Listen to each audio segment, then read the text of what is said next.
आदाब। दुरुख में आपका इस्तकबाल करते हैं। मैं हूं आपके साथ सना वारिस। दुरुख में आज का मौजू है किसानों से बातचीत के दुरुख। दारुल हुकूमत दिल्ली के बॉर्डर से किसान पीछे हटने को तैयार नहीं। वजह है ज़राई क़वानीन को लेकर उनकी मांगे, इसलिए मरकजी सरकार का रवैया भी किसानों को लेकर थोड़ा नर्म जरूर हुआ है। यही वजह है कि दिल्ली में इन दिनों मीटिंगों का दौरा है, इसलिए 3 दिसंबर को होने वाली मीटिंग आज मुनक्किद की गई और 32 किसान तंजीमों को बातचीत के लिए मदऊ किया। हालांकि यहां ये बात वाज़ेह कर देना जरूरी है कि सरकार पहले ही ज़राई क़वानीन को वापस लेने से इनकार कर चुकी है, तो किसान भी ज़राई क़वानीन को वापस लेने तक आर पार की लड़ाई के मूड में हैं। अब सवाल ये उठता है कि क्या सरकार का बीच का रास्ता होगा या सरकार बीच का रास्ता निकाल पाएगी, और क्या ये बीच का रास्ता किसानों को होगा मंजूर। आज इसी मौजू पर जानेंगे दो सियासी पार्टियों से उनका रुख। प्रोग्राम दो रुख में सबसे पहले दो खास मेहमानों का तारुफ कर दें। अपने प्रोग्राम दो रुख में राजीव पांडे साहब, जो कि तर्जुमान हैं बीजेपी के, हमारे दरमियान मौजूद हैं। पार्टी का मौक़िफ़ रखेंगे, स्टैंड रखेंगे। साथ ही साथ हमारे साथ एक और खास मेहमान साधना भाटी साहिबा, जो कि तर्जुमान है कांग्रेस की, हमारे दरमियान मौजूद हैं। वो भी पार्टी का मौक़िफ़ और कांग्रेस का मौक़िफ़ रखेंगी। राजीव पांडे साहब, आपके पास आएंगे सबसे पहले। लगातार बातचीत हो रही है, आज भी मीटिंग बुलाई गई और मीटिंग में समाधान निकालने की कोशिश की जा रही है। सरकार ये कह रही है कि हम बीच का रास्ता निकालेंगे। आखिर क्या होगा बीच का रास्ता? जो सबसे बड़ी बात है कि ये जो सारा जो प्रोग्राम चल रहा है, जो एजिटेशन है फार्मर्स का, हो सकता है कि वो कंफ्यूजन के कारण भी हो, तो सरकार अपना पक्ष रखेगी और उनको जो भी लग रहा है कि फार्मर्स के को लग रहा है कि इन राइट्स को अफेक्ट करेगा ये कानून, तो उसको समझाने की बात है। लेकिन अगर कानून में उनको लगेगा कि ये थोड़ी तब्दीली करने से अगर वो सेटिस्फाइड हो जाएंगे, देखिए कानून को वापस लेना तो असंभव है, सरकार ने कह दिया है, क्योंकि इस कानून में कोई भी ऐसी चीज नहीं है जो पहले फार्मर्स के पास था और उसको छीन लिया गया। एडिशनल मैकेनिज्म देने की बात है। और जहां तक इस सरकार की, हमारी सरकार की बात है कि जिस प्रकार से मोदी जी की सरकार ने किसानों के लिए काम किया है, आपने देखा कि इस हिंदुस्तान में ये पहली सरकार है जो लोगों को अकाउंट में डायरेक्ट बेनिफिट ट्रांसफर में 6,000 रुपये सालाना देते हैं।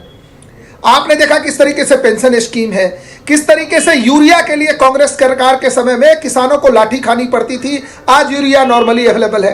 तो देखिए बहुत सारी चीजें हुई है, लेकिन अगर उनकी कोई जायज मांग है, कोई कुछ कंफ्यूजन है, तो भारत की सरकार किसान से बात कर, किसान अन्नदाता है इस हिंदुस्तान के, उनसे बात करके जो भी होगा वो सॉल्यूशन निकल जाएगा। मुझे नहीं लगता कि इसमें कोई दिक्कत है। कुछ लोग राजनीति करना चाहते हैं, तो राजनीति, किसान के नाम पर राजनीति ही किया है इन्होंने 70 सालों तक। देश की बहुत सारी पार्टियां हैं जिन्होंने केवल किसान के नाम पे राजनीति की है। आपकी सरकार थी, क्या किया किसानों के लिए आपने? आज भारतीय जनता पार्टी राजीव पांडे जी, आपने जब अपनी बात की शुरुआत की, राजीव पांडे साहब, आपने जब अपनी बात की शुरुआत की, उस वक्त मैंने आपको टोका नहीं, सोचा आपकी बात मुकम्मल हो जाए। आपने कहा कि हो सकता है किसानों में कंफ्यूजन है, बार बार बीजेपी कह रही कंफ्यूजन है। समझ में ये नहीं आता फिर आपके अलाई पार्टियों के अंदर कंफ्यूजन क्यों? हनुमान बेनीवाल, जो कि राजस्थान में आपके अलाई पार्टी से ताल्लुक रखते हैं, सांसद हैं, उन्होंने कह दिया यहां तक कि वो सोचने पर मजबूर हो जाएंगे अगर किसानों की मांग पर तवज्जो नहीं दी गई, वो अपना समर्थन वापस ले लेंगे। और अभी अभी खबर एक और आ रही है कि हरियाणा में अजय चौटाला, जो कि आपके अलाई हैं, वो भी इस पर बातचीत रख रहे हैं। तो फिर क्या ये माना जाए कि आपकी अलाई पार्टियां भी कंफ्यूजन का शिकार हैं? नहीं, देखिए मैं एक बात आपको सना जी बताना चाहता हूं। अगर किसी का कोई स्पेसिफिक इशू है, देखिए हिंदुस्तान में अभी चूंकि पॉलिटिकली कोई भी पार्टी, भारतीय जनता पार्टी मोदी जी के नेतृत्व में जो काम चल रहा है उस पर कुछ उठा करके किसी विषय पे बात करने में सक्षम नहीं है, तो इसलिए वो नॉन इशू को इशू क्रिएट करते हैं। अभी ऑर्डिनेंस को अगर आप उस कानून को पढ़े, उस कानून में ऐसी क्या बात है? देखिए स्टेट सब्जेक्ट है, बिहार नहीं, आपकी अलाई पार्टी आखिर महाराष्ट्र में क्यों इस पर बोल रही? मेरा सवाल तो सीधा आपसे ये था। कांग्रेस पार्टी राजनीति कर रही है, बीजेपी ये कह रही है, लेकिन अलाई पार्टियों पर आपका रिएक्शन क्या है? मैं बता रहा हूं। जो अकाली दल ने इस मुद्दे पर ही एनडीए से वो अलग हो गए। उनकी अलग पार्टी है, हमारी अलग पार्टी है।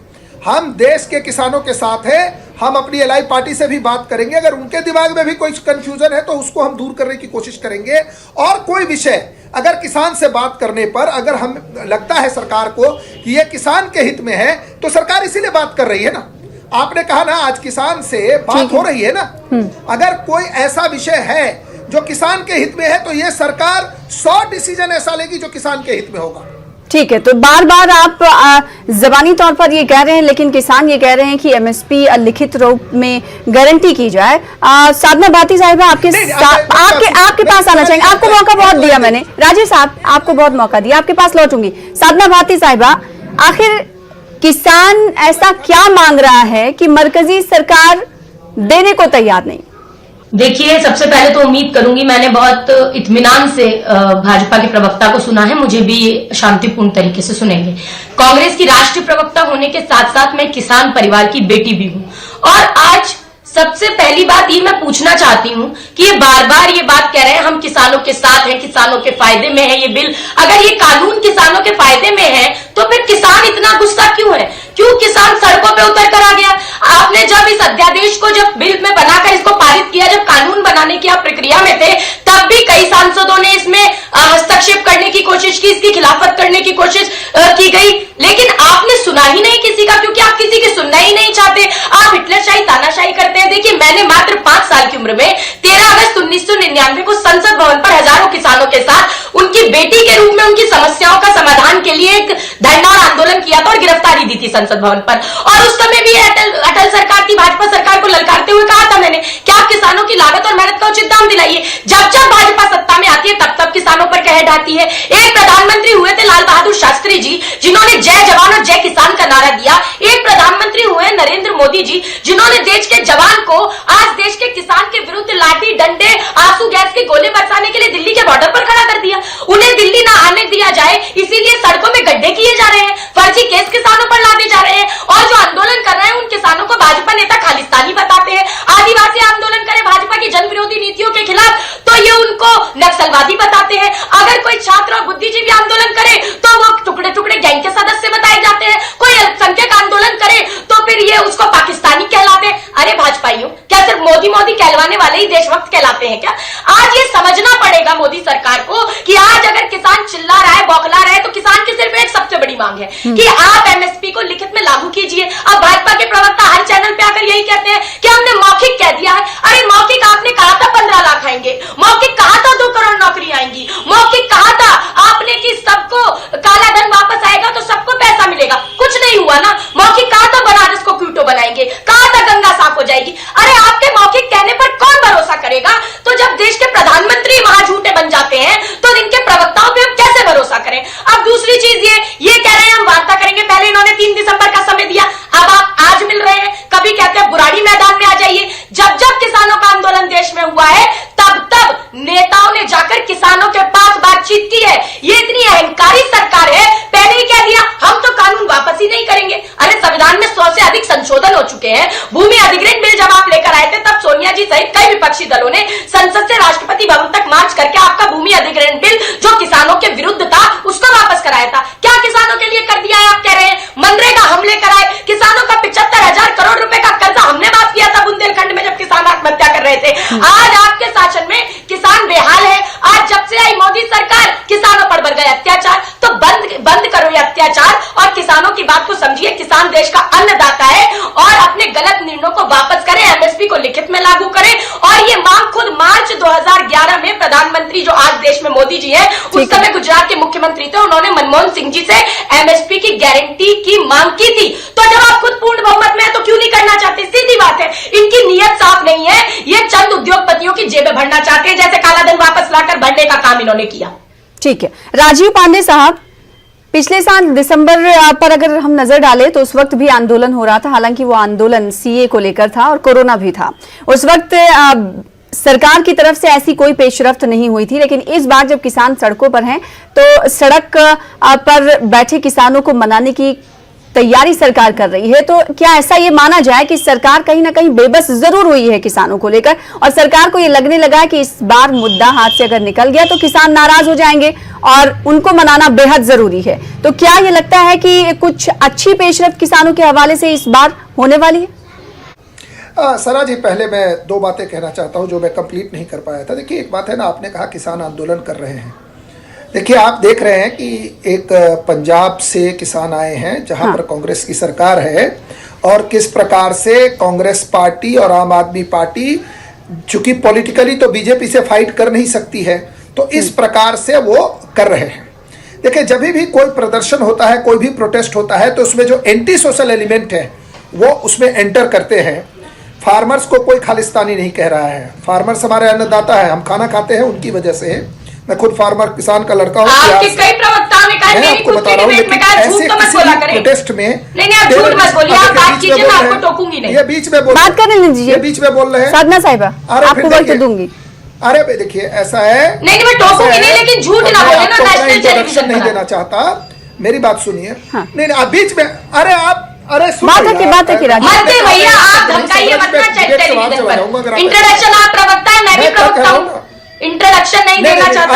आप वक्त ऐसे ही जाया हो जाता है। बात रखिए राजीव जी, मेरी बात सुनिए। तो मैं सना जी कह रहा था कि जब मैं दिल्ली में जब प्रोटेस्ट हो रहा था, जो आपने कहा कि सीए में, तो आपने देखा किस तरीके से आईएसआई के लोगों ने क्या क्या करवाया, और यूएपीए में कौन कौन लोग अरेस्ट हुए।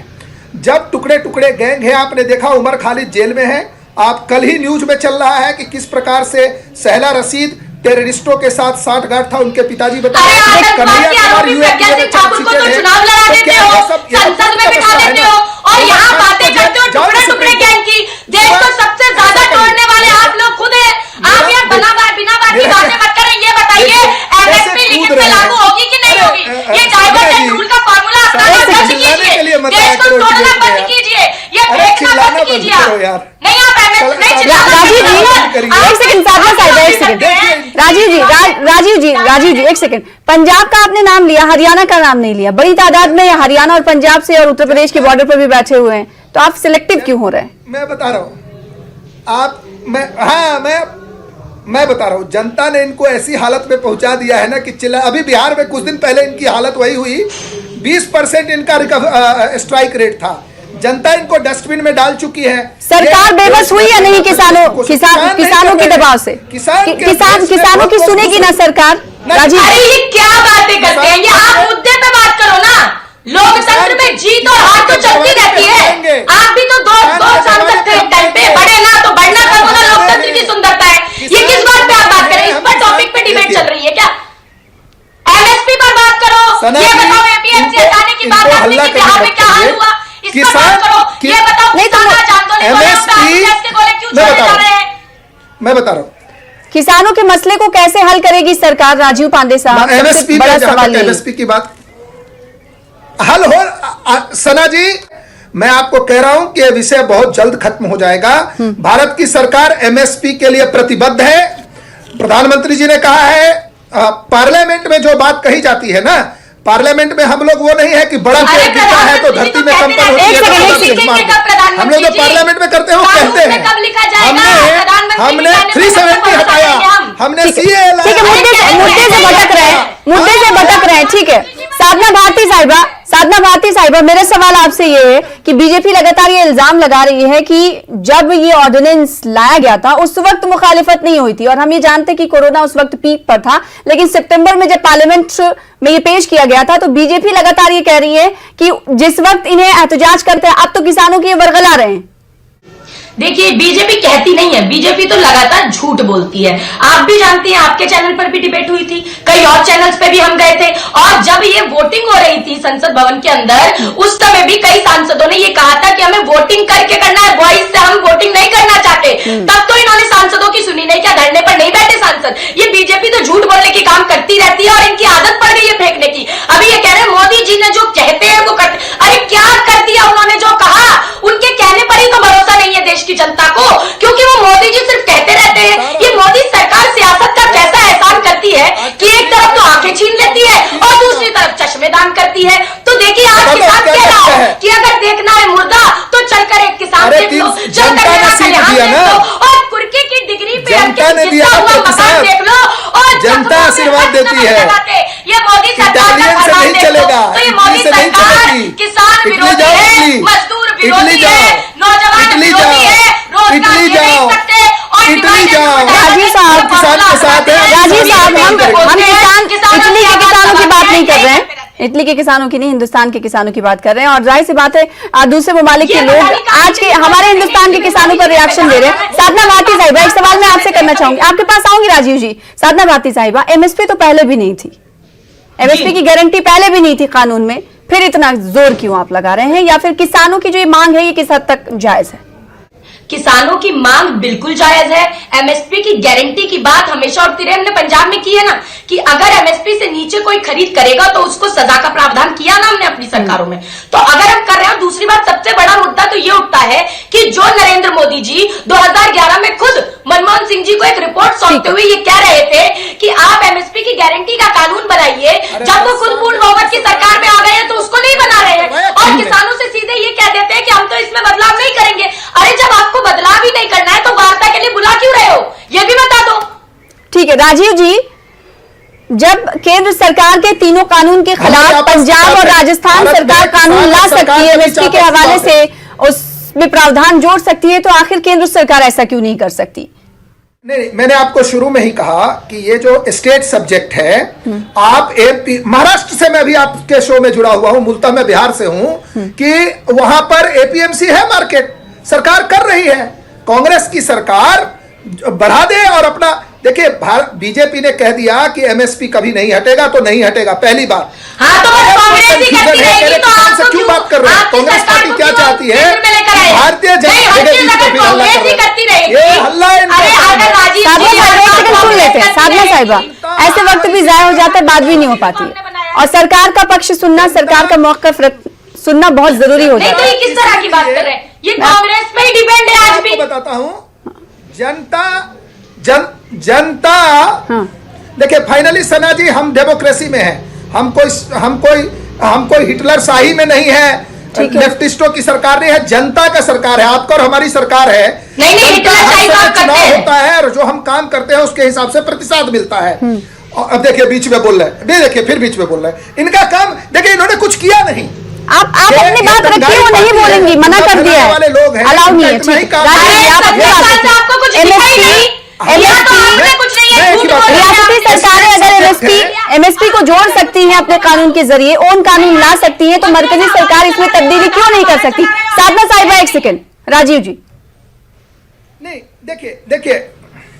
देखिए मैं एक बात बता रहा हूं, एमएसपी जो है ना कि मिनिमम सपोर्ट प्राइस देने की बात, ये उनके लिए है कि अगर जो ये पूरा का पूरा जो हमारा कानून है वो केवल एक चीज के लिए बना है कि एमएसपी से ज्यादा अगर बाहर आपको मिल रहा है तो आप जाकर के बेचिए। सरकार एमएसपी पे खरीदे, कितने लेकिन किसानों को तो डर है सर, किसानों को ये डर है, करोड़ का धान भारतीय जनता पार्टी, किसानों को ये डर है कि प्राइवेट सेक्टर के जो लोग होंगे वो एमएसपी पर नहीं खरीदेंगे। अभी मीटिंग हुई है, किसानों को तो डर यही है ना सर, डर तो यही सता है। चंद उद्योगपतियों की जेबें भरने के लिए कानून लेकर आए बस। उनका जो भी डर है, ओहो, उद्योगपति के किसके प्लेन में घूमती थी मैडम? लालू जेल में है, सब जेल है, चोरी नहीं चलेगा मोदी की सरकार में। हल्ला करने से जेल का रास्ता टिकट बना हुआ है, आतंकवादियों का, चोरों का, सब जेल में लाइन में। आप दोनों से गुजारिश है कि ऐसे शोर शराबा करने से किसी मसले का हल नहीं निकलता। एक तरफ किसानों से बातचीत हो रही है, दूसरी तरफ हम अगर डिबेट कर रहे हैं तो कंक्लूजन भी इसका निकलना चाहिए। राजीव पांडे साहब, आपसे मैंने यही सवाल किया था, लेकिन आपने खातिर खा उसका जवाब नहीं दिया। रुख कर लेते हैं साधना भारती साहिबा का। साधना, बार बार सरकार तो बात कर रही है, लेकिन जबानी तौर पर ये कह रही है कि एमएसपी से हम कोई छेड़छाड़ नहीं करेंगे। क्या सरकार ये समझना नहीं चाहती कि एमएसपी के हवाले से ही तो किसान प्रोटेस्ट कर रहे हैं, या फिर सरकार को समझना इतना मुश्किल क्यों लग रहा है? सवाल ये उठ रहा है। देखिए, सरकार समझना सब कुछ चाहती है, लेकिन जानकर नहीं समझ रही, क्योंकि अगर समझ जाएगी तो उद्योगपतियों की जेबें कैसे भरेंगे? पहले इन्होंने कालाधन लाने के नाम पर भी यही किया कि सबके अकाउंट में आएंगे 15 लाख, सब जनधन के खाते खुलवा दिए। उसके बाद जब कालाधन, हमने कहा किन किन का है कालाधन बताइए, तो एक का नाम नहीं निकला इनके मुंह से। उसके बाद इन्होंने 5 सितारा ऑफिस तो दिल्ली में बना लिया अपना, लेकिन उसके अलावा इन्होंने किया क्या? ये कह रहे कुछ नहीं किया। अरे मोबाइल क्रांति, संचार क्रांति कांग्रेस लाई। आप आधार का खिलाफत करते थे, आधार चला रहे हैं आप मनरेगा की खिलाफत करते थे, मनरेगा चला रहे हैं। एक नई योजना बता दो ना आप, जो आपने खुद ने चलाई। बस हमारी योजनाओं के नाम बदल बदल के चला रहे हैं। दूसरी चीज, 86% किसान हिंदुस्तान का ऐसा है जिसके पास 5 एकड़ से कम जमीन है। आप ये बताइए वो अपनी फसल बाहर ले जाकर कैसे बेचेगा? ट्रांसपोर्टेशन का पैसा कहां से आएगा रहेगा उसके पास। दूसरी बात ये कि जो एपीएमसी एक्ट हटाने की बात बिहार में है, बदहाली देख लीजिए। एक इन्होंने बहुत बड़ा झूठ ये बोला कि ये कानून लागू होने से किसान कहीं भी अपनी फसल बेच सकते हैं। सरकार पहले से भी तो फसल बेच ही सकते थे, सरकार ने नया हमें क्या बताया है?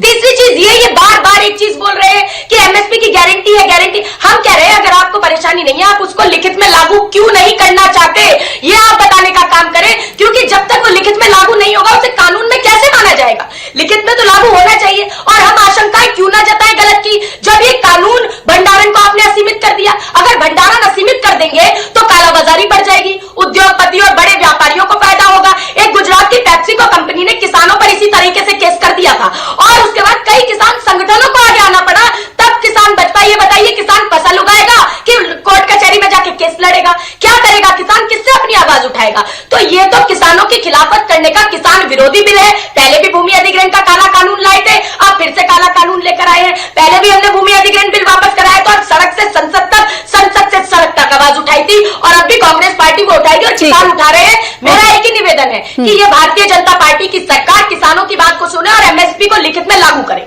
ठीक है राजीव पांडे साहब, और किसानों की भी यही मांग है, अपोजिशन पार्टियां तो मांग कर ही रही हैं। अगर किसानों की बात करें जो बड़ी तादाद में बैठे हुए हैं बॉर्डर्स पर, चाहे वो यूपी बॉर्डर हो चाहे वो दिल्ली का बॉर्डर हो, वो एमएसपी को लिखित तौर पर चाहते हैं। सरकार को क्या मुश्किल, क्या परेशानी दरपेश है जो इस हवाले से कदम नहीं उठा पा रही? हम यही समझना चाह रहे हैं आपसे। मैं आपको जवाब दे रहा हूं, मैंने इनको एक बार भी नहीं टोका। मैं आपसे बात कर रहा हूं, मैं इनसे बात नहीं कर रहा हूं। मेरी बात जवाब सुन लीजिए सो दैट जनता जो मैं कहना चाहता हूं उन तक पहुंचे। देखिए अभी आरोप लगा कि ये पूंजीपतियों को जेब भरने की कोशिश है, तो क्या 10 साल तक सरकार थी इनकी सोनिया जी के नेतृत्व में, तो क्या ये पूंजीपतियों के भरने के लिए उन्होंने एमएसपी लागू नहीं किया? आपको दोनों सरकारों में जो हमारी सरकार है वो किस प्रकार से किसान के हित में काम करे। 1 रुपया कभी भी किसी किसान के अकाउंट में गया क्या? मनरेगा इनको इसलिए चलाना पड़ा चुनाव जीतने के लिए क्योंकि इन्होंने पूरे देश को अविकसित रखा। अगर विकसित होता तो गड्ढा खोदने के लिए पैसा देते, फिर वो गड्ढा अगले साल भर जाता। मैं समझ गई राजीव साहब, आपने उस दौर की कांग्रेस की बात कही कि उस दौर में भी एमएसपी नहीं था, लेकिन उस दौर में इतनी बड़ी तादाद में किसानों ने प्रोटेस्ट फिर क्यों नहीं किया? जब आपके दौर हुकूमत में प्रोटेस्ट हो रहा है तो किसानों को जवाब तो आपको देना पड़ेगा ना, हम कांग्रेस की बात थोड़ी ना करें। मैं जवाब दे रहा हूं, जवाब दे रहा हूं। देखिए बिल्कुल मैं आपसे सहमत हूं, मैं जवाब दे रहा हूं इसका। देखिए इसमें वेस्टेड इंटरेस्ट के भी लोग होंगे क्योंकि किसान महाराष्ट्र में, पंजाब से बहुत बड़ी आबादी महाराष्ट्र में रहती है। क्या महाराष्ट्र में किसान नहीं है? बिहार में किसान नहीं है? ये वेस्टर्न यूपी से कुछ लोग आए हैं, उनके अगर आप जा करके देखें वेस्टर्न यूपी में कल तक नहीं था प्रोटेस्ट, आप बुलाए जा रहे हैं क्योंकि देखिए इनको देश में प्रॉब्लम क्रिएट करना है, इनको सत्ता के बाहर ये रह नहीं पा रहे हैं। इनकी कोशिश से दंगा हुआ। अभी इसी आधार पर ये दंगा करा, ये पूरी कोशिश कर रहे हैं। लेकिन मैं आपको बता देना चाहता हूं भारतीय जनता पार्टी की सरकार किसानों से बात करके इसका बहुत ही अच्छा हल निकालेगी क्योंकि किसान हमारे हैं, हम किसान के साथ जाएंगे, उनके दरवाजे पे जाएंगे, उनसे बात करेंगे और उनसे गुजर होगा। और ये एमएसपी की जहां तक बात है कि किसान अन्नदाता है, जरा शर्म करो और किसान का सम्मान करना सीखो। आलू गैस के गोले छोड़ते हो, आप अगला चुनाव लड़ो, ठंडे पानी की बौछार करते हो और कोरोना की बात करते हो। आपके चुनाव के टाइम जब मध्य प्रदेश में आप लोकतंत्र की हत्या कर रहे थे तब कोरोना कहां चला जाता है? मोदी जी भाषण करते हैं, एक के ऊपर एक लोग लदे हुए थे आपके, तब कोरोना कहां चला जाता है? तो किसानों की बात में ही कोरोना याद आ जाता है आपको। और अगर कोरोना से बचाना है तो ठंडे पानी डालकर सर्दी में आप कोरोना भगाएंगे किसानों का। शर्म नहीं आती आपको देश के अन्नदाता के साथ अत्याचार करते हुए? और आप यहाँ पर उम्मीदें क्या है साधना भारती? अपोजिशन पार्टी होने के नाते उम्मीदें हैं क्या सरकार से? जी बहुत जल्दी हमारी ये उम्मीदें हैं जो किसानों की उम्मीदें हैं। हमें पता है ये सरकार कभी उम्मीदों पर खरी तो उतरी नहीं है, सिर्फ झूठे वादे किए हैं। ठीक है राजीव जी कुछ कहना चाह रहे हैं जल्दी, बहुत मुख्तसर। क्या ये माना जाए कोई हल निकलेगा और बेहतर हल होगा किसानों के लिए? सना जी मैं बता रहा हूँ हल तो 100% निकलेगा किसानों के साथ। लेकिन मैं आपको एक बताता हूँ, हम डेमोक्रेसी में हैं। ये हर बार ये लोग आकर के टीवी पे हल्ला गुल्ला करते हैं, कुछ करते नहीं हैं। जनता के बीच में जाएं अगला चुनाव लड़े, जो चेंज करना है वो करे। नहीं, अभी तो बात हम किसानों की कर रहे हैं। वो हार ये चुनाव में जाए, कितनी सीट आएगी, कितनी सीट नहीं आएगी, उस पर हम बात दूसरे डिबेट में कर लेंगे। राजीव जी, अभी बात हमने किसानों पर बात करने के लिए ही डिबेट रखा था और आपका मौक़िफ़ जानना चाहता कि सरकार इस हवाले से क्या कुछ फैसले ले रही है। बेहद शुक्रिया अदा करना चाहेंगे क्योंकि वक्त की बेहद कमी है। राजीव साहब, आपका अपना मौक़िफ़ रखने के लिए, स्टैंड रखने के लिए, साथ ही साथ साधना भारती साहिबा, आपका भी कांग्रेस का मौक़िफ़ रखने के लिए प्रोग्राम दो रुख में। मुझे दीजिए इजाजत, कल फिर बड़े मुद्दे के साथ हाजिर होंगे, तब तक के लिए आदाब।